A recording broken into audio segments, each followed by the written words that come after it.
ध्यान लगाना मन का वातानुकूलन है, यानी पूरी आरामदायक अवस्था।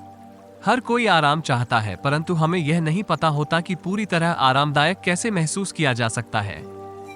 यहाँ हम सफलतापूर्वक ध्यान लगाने के तरीकों की खोज करेंगे। पहला तरीका है योग तथा शारीरिक कसरत के माध्यम से।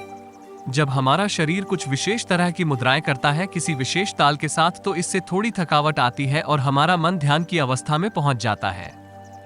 यदि आप पूरी तरह सक्रिय हैं या पूरा आराम करते हैं तो आप ध्यान नहीं लगा सकते, परंतु जिस स्थिति में शरीर को सही मात्रा में थकान मिलती है, उस स्थिति तक यदि शरीर थका नहीं है, उस नर्म संतुलन तक आप बिना किसी प्रयास के ध्यान की अवस्था में जा सकते हैं। दूसरा तरीका है प्राण या श्वास प्रक्रिया के माध्यम से।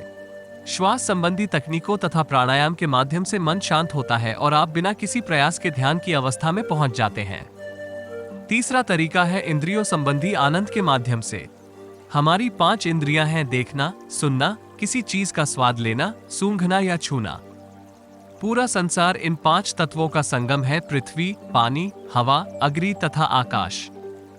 आंखों का संबंध अग्नि तत्व से है, सूंघने का संबंध पृथ्वी तत्व से है, स्वाद का संबंध पानी तत्व से, सुनने का संबंध आकाश तत्व से और छूने का संबंध वायु तत्व से। आप इन इंद्रियों में से किसी के भी माध्यम से गहरी ध्यान की अवस्था में जा सकते हैं।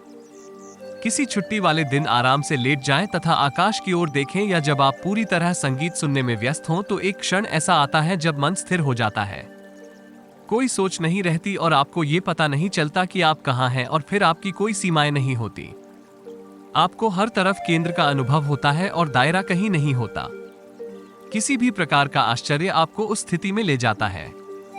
जब आपके अंदर से वाह की आवाज निकलती है तो आपका मन वहां नहीं होता, आपकी कोई सोच नहीं होती, परंतु सिर्फ आप होते हैं।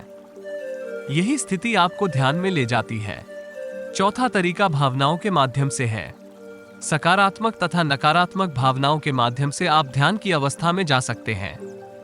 जब आप बुरी तरह निराशाजनक या गुस्से में होते हैं तो आप कहते हैं, मैं सब छोड़ देता हूं। इसका अर्थ है यही है, मैं इसे और अधिक नहीं ले सकता। ऐसे क्षणों में यदि आप निराशा या अवसाद की अवस्था में नहीं जाते तो आप पाएंगे कि एक ऐसा पल है कि आपकी कोई सोच नहीं है, आपका मन अभी भी स्थिर है। पांचवा तरीका है बौद्धिकता। जानकारी तथा जागरूकता के माध्यम से इसे ज्ञान योग कहते हैं।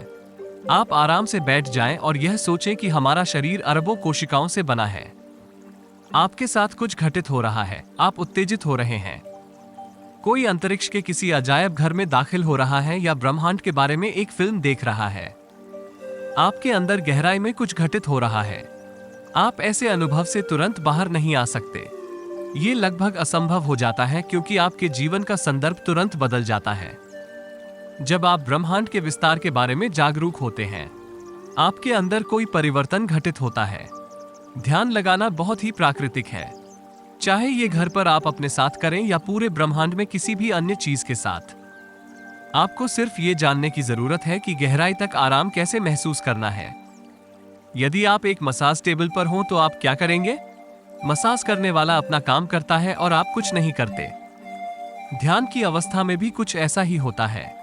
आप खुद कुछ नहीं करते, जबकि आपको प्रकृति को अपना ध्यान रखने देना चाहिए। किसी भी तरह का प्रयास करें, क्योंकि प्रयास के माध्यम से हम जो भी प्राप्त करते हैं वो भौतिक तथा सीमित होता है। प्रयास भौतिक संसार की भाषा है। यदि आप प्रयास नहीं करते तो आप पैसा नहीं कमा सकते या एक घर नहीं बना सकते, आप शिक्षा ग्रहण नहीं कर सकते तथा अच्छे अंक प्राप्त नहीं कर सकते। कुछ भी अपने आप बैठे बिठाए तथा सोचने से नहीं होता। भौतिक वस्तुओं को प्राप्त करने के लिए आपको प्रयास करना पड़ता है, परंतु कुछ आध्यात्मिक प्राप्त करने के लिए आपको इस प्रक्रिया को बिल्कुल उल्टा करने की जरूरत होती है, यानी कोई प्रयास नहीं। बैठने के कुछ पल और बिल्कुल कोई प्रयास न करना आध्यात्मिक प्राप्ति के लिए सभी प्रयासों को छोड़ देना चाहिए। तब आप कुछ ऐसा प्राप्त करते हैं जो बहुत बड़ा है। तो दोस्तों, अगर आपको ये वीडियो पसंद आया तो लाइक, शेयर और चैनल को सब्सक्राइब जरूर करें। धन्यवाद।